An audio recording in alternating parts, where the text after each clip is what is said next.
A jury in California will begin deciding next week whether Marcus Wesson, the domineering patriarch of a clan he bred through incest, will face the death penalty for murdering 9 of his children.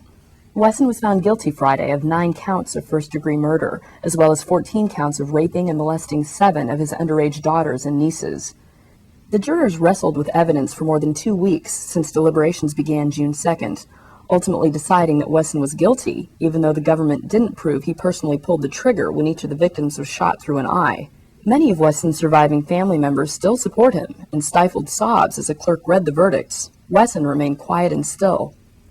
And it was important not only to our investigators, but also to this community. It certainly was the most surprising, I think, out of all of it, that they believed that essentially that it was premeditated murder across the board. I just couldn't believe. I was just like, oh my God, this is not really happening. This didn't happen here in Fresno. However, when the pleas were read and they were guilty, when the first one was read, I'm like, okay, justice is being done. Fresno County Superior Court Judge R.L. Putnam scheduled the penalty phase to begin June 22nd and told the jurors he expected it to last 3 to 5 days.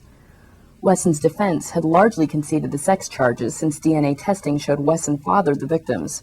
But his lawyers argued that Sabrina Wesson, 25, killed herself as well as her siblings and the 1-year-old son she had with her father. The prosecution countered that Wesson had plenty of time to shoot his children during the 80-minute standoff with police on March 12, 2004. He had closed himself in a back bedroom with the victims, keeping out the mothers, whose attempt to get their children out of the home prompted the police standoff.